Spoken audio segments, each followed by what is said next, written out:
Help, I hate all my clothes. I don't feel like myself in them, but I have literally $0 to spend. I don't want budget-friendly tips. I want completely free solutions. What do I do?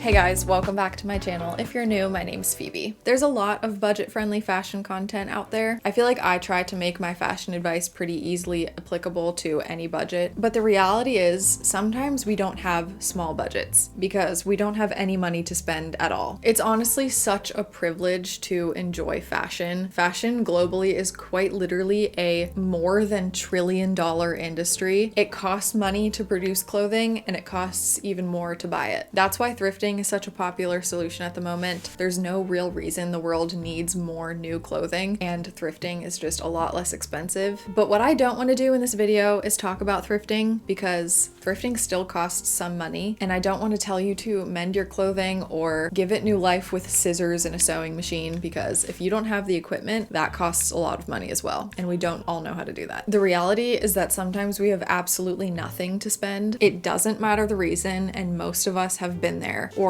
are there. So I want to offer some creative solutions or ideas to get out of your fashion slump that cost absolutely $0. The first really fun one to do is a clothing swap. You can do this with one friend or have a little party or even host a bigger community event. If you do this with just one or two friends, you would each just go through your clothing and collect a pile of anything that you don't really vibe with anymore, bring it to each other and let each other go through your piles. This, of course, relies on having friends that are your similar size or possibly have similar styles to you, so it might be more fun and more effective to do with a big group. If you host a little party or a bigger community event, you would just say that the price to come is to bring 10 pieces or 5 pieces or whatever, and then you can leave with 10 pieces or 5 pieces, or you could just say come with however much you want, and however much you bring is however much you can leave with. You get the point. And then whatever's left over at the end that no one wants, you would just donate. With the holidays coming up, I feel like this could be such a fun holiday party idea. You could make it Christmas themed, have everyone bring a dish, eat some food, play some Christmas music, wear PJs or holiday outfits, and set up little stations for each person's inventory, and then do a little shop around, and whatever you leave with can be your Christmas present from your friends. That would be so cute and fun, and I want to do that this year. Another tip for if you're bored of your clothes but can't get anything new is go on Pinterest, and rather than just pinning outfits you like, look at what you have already saved and notice broader outfit formulas or color combinations or material combinations, etc. Write those formulas down, put Pinterest away, and then go into your own wardrobe and experiment. When we're on Pinterest or social media, we tend to fall in love with a few really particular outfits and then look for pieces that can really closely recreate that outfit. But a good way to save money and just to practice your artistic eye in general is to notice the concepts that you're drawn toward and use those broader guidelines to inspire your outfits. Once you've taken note of this and kind of noticed some through lines between all the things you've saved, I really think it is important to put your phone away while you play with creating outfits in your own closet. When we keep picking our phone up and looking back at the photo to kind of check in and make sure we're doing it right, we become married to a really specific outcome that we see on our screens, and it makes us feel very limited and like we don't have the right things in our closet. When you just remember those broader concepts that you liked and then rely on your own brain to have a play with them, you might feel more free and less stifled, and you might find that while the outfits you create don't look exactly like your inspiration, they still reflect the styling concepts that you loved. My next tip is to romanticize basics. Romanticize simplicity. And by romanticize, I don't mean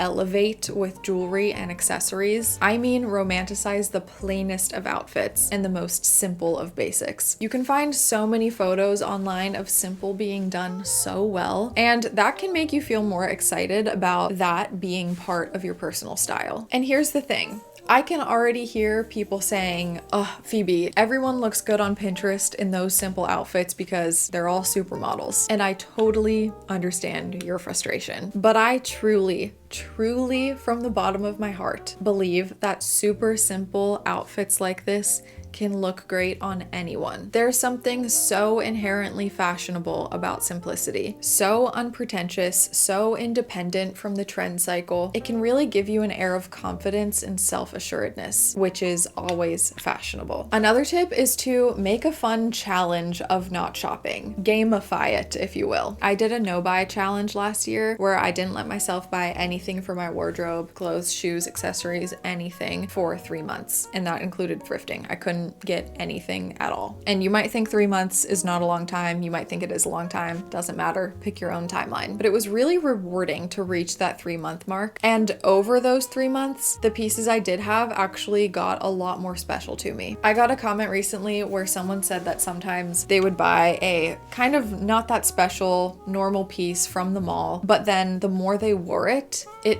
built its own character. And I loved that so much. When a piece is brand new in your closet, it's truly exciting for a very short period, relatively speaking. And then the excitement fades, and then you might start to get sick of it. But I really believe if you stick with your pieces a little longer and a little longer and a little longer, eventually you build sort of a bond with them. They become part of you and they feel special again, especially if you keep them in your closet and keep them in your regular rotation. I spoke in my last video about how I feel like tucking a piece away that I'm sick of and then bringing it back later doesn't really help me much, but ironically, keeping those pieces in my wardrobe and continuing to wear them is what has made me connect with them more and rewire my brain to have more appreciation for them again. The same goes for when you have a bad day and a piece of clothing and it makes you not want to wear it again. Maybe you had a hard or stressful day, or something sad happened, or you just felt ugly, you had a bad hair day or a bad skin day or something. You just weren't feeling your best. That can really easily make you not want to reach for that piece again. But if you just continue to wear it more and more, it will override that first experience with more and more memories, especially if you wear it on days where you do already feel more like yourself. And eventually it will neutralize the energy of that piece and you won't have that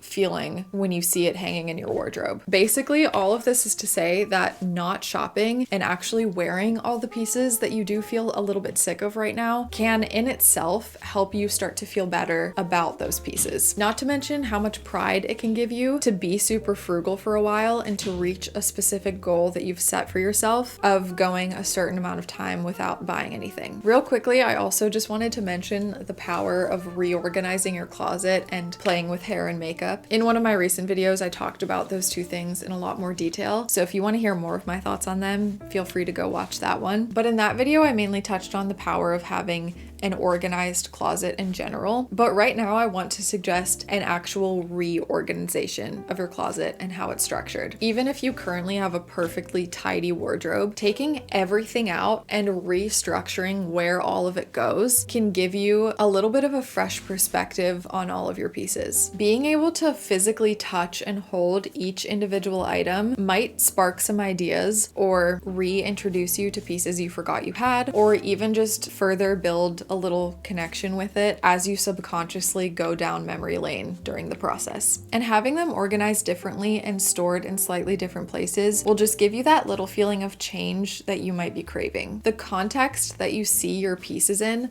really plays a part in how you view them. So switching up that context in small ways might help you get unstuck when it comes to picking up a piece and thinking about how you might style it. I really hope this was somewhat helpful. Please share any of your other ideas in the comments so that we can kind of use the comment section as a resource to chat and help each other. And if you did enjoy this video, please give it a like and subscribe to my channel if you want to. And with that, I'll see you in a few days with another one. Bye guys.